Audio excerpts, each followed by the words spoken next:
പുതിയൊരു വീഡിയോയിലേക്ക് സ്വാഗതം. ISLുമായിട്ട് ബന്ധപ്പെട്ട നിരവധി അപ്ഡേറ്റ്സ് ഇപ്പോൾ പുറത്തു വന്നിട്ടുണ്ട്. ഇതുവരെ ISL നടക്കുമോ ഇല്ലയോ എന്നുള്ള കാര്യത്തിൽ ഒരു വ്യക്തത ലഭിച്ചിട്ടില്ല എന്നുള്ളതാണ് നിരാശ നൽകുന്ന കാര്യം. കഴിഞ്ഞ കുറേ ദിവസങ്ങളായിട്ട് ISLുമായിട്ട് ബന്ധപ്പെട്ട യാതൊരുവിധ അപ്ഡേറ്റ്സും ലഭിച്ചിട്ടുണ്ടായിരുന്നില്ല. നിലവിൽ വരുന്ന വാർത്തകൾ അനുസരിച്ച് ഫെബ്രുവരി വരെ ISL നടക്കാനായിട്ടുള്ള ചാൻസ് വളരെ കുറവാണ്. ഈ സീസണിൽ ISL നടത്തുന്നതിന് വേണ്ടി ISL ക്ലബ്ബുകൾ 10 കോടി ഫണ്ട് നിർദ്ദേശിക്കുന്നുണ്ട് എന്നാണ് അറിയാൻ സാധിച്ചിട്ടുള്ളത്. മാത്രമല്ല ഈസ്റ്റ് ബംഗാൾ ഒഴികെയുള്ള ബാക്കി എല്ലാ ക്ലബ്ബുകളും ഈ കരാറിൽ ഒപ്പുവെച്ചിട്ടുമുണ്ട്. 2026-27 സീസൺ മുതൽ കൊമേഴ്ഷ്യൽ പാർട്ട്ണറിനെ പരിഗണിക്കാതെ grass root, referee, coach development, governance എന്നിവയ്ക്കായി ക്ലബ്ബുകൾ പ്രതിവർഷം 10 കോടി രൂപ AIFFന് നൽകാൻ നിർദ്ദേശിച്ചിട്ടുണ്ട്. ഈസ്റ്റ് ബംഗാൾ ഒഴികെയുള്ള എല്ലാ ക്ലബ്ബുകളും ഈ ഒരു കരാറിൽ ഒപ്പിട്ടിട്ടുണ്ട്. ഈസ്റ്റ് ബംഗാൾ മാത്രമാണ് ഈ കരാറിൽ ഒപ്പിടാതിരിക്കുന്നത്.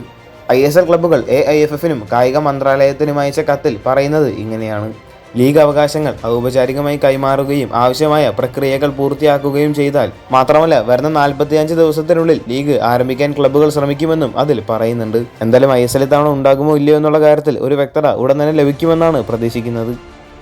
സീസൺ ഇതുവരെ ആരംഭിക്കാത്തത് എല്ലാ ക്ലബ്ബുകളെ സംബന്ധിച്ചും തിരിച്ചടി നൽകുന്ന ഒരു കാര്യം തന്നെയാണ്. എന്തായാലും വരുന്ന കൂടുതൽ അപ്ഡേറ്റ്സിനായിട്ട് നമുക്ക് കാത്തിരിക്കാം. ഇന്ത്യ ഫുട്ബോളുമായി ബന്ധപ്പെട്ട കൂടുതൽ അപ്ഡേറ്റ്സിനായിട്ട് ചാനൽ സബ്സ്ക്രൈബ് ചെയ്യുക. അടുത്തുള്ള ബെൽ ഐക്കൺ ഓൾ ഓപ്ഷനിൽ എനേബിൾ ചെയ്യാൻ മറക്കരുത്. അടുത്തൊരു വീഡിയോ ആയിട്ട് നമുക്ക് വീണ്ടും കാണാം.